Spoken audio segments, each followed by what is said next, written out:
There has been a significant increase in corporation tax in the UK in 2023. So the key question is, will the rise in corporation tax hit the performance of the UK economy? Now, the UK government's announced that it's going to increase corporation tax and move away from a flat rate tax of 19% since 2017 by increasing it to 25%.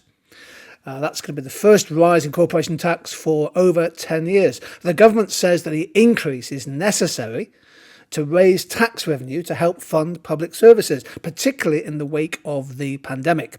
And the estimate is it's going to raise about £18 billion a year extra for the Treasury.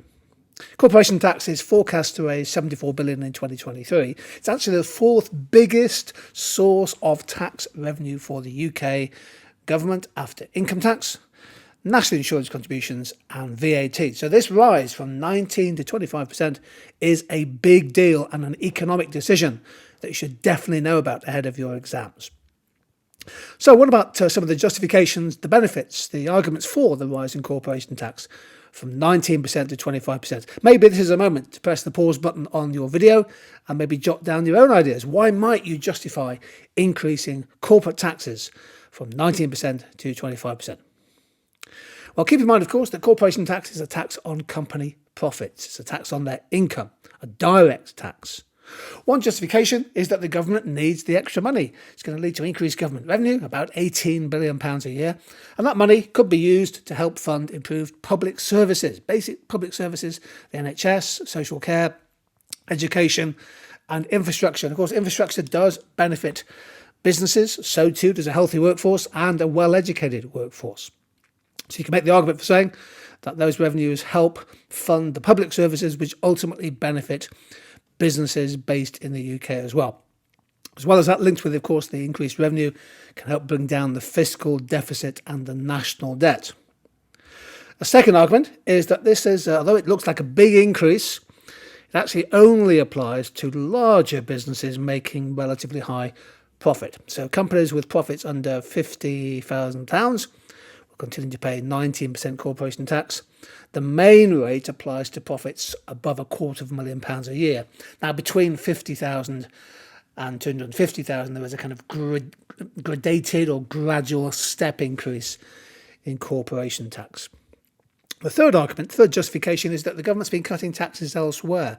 So, for example, in the 2023 budget, the government announced a 100% tax break, tax allowance, on business capital spending. If you're spending money on new computers or new tools and equipment, for example, you can offset 100% of that spending against your corporate tax liability. And the aim there is to try and lift investment spending, especially by smaller businesses.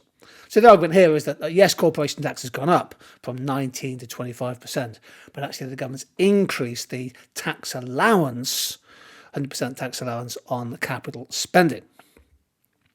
Here's a quick summary. I've taken the OECD website, looking at their corporate tax headline rates.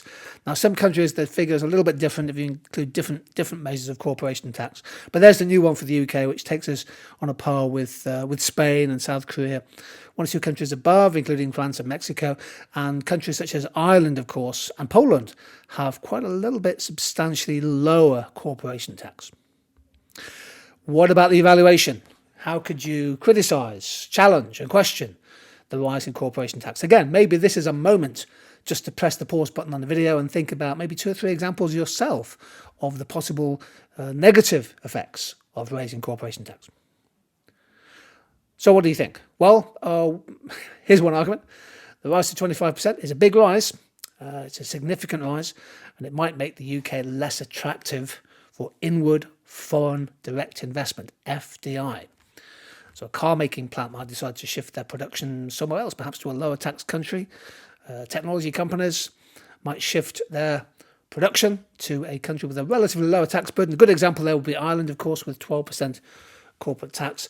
And if there's a shift or a reallocation of investment away from the UK, that risks hampering economic growth, because we need investment to grow on both the demand and the supply side. And low growth could hamper the recovery from the pandemic, which has been pretty slow, of course. Business is basically quite apprehensive that the rise in corporation tax could impact on foreign direct investment. A second argument, a very important one I think, is that corporation tax might encourage increased legal tax avoidance by businesses using techniques such as transfer pricing and profit shifting. So this is legal tax avoidance. We'll do a separate video on transfer pricing where you shift your profits to countries where the tax rate is lower. And whilst the government has provided a 100% capital allowance for small businesses, many sectors, tourism, hospitality, they don't really use a lot of capital. They tend to be labour-intensive businesses. And therefore, they'll pay the higher corporation tax, but they won't necessarily have the opportunity to use the 100% capital allowances. So it could be quite distortionary. And the third argument is a wider point about investment.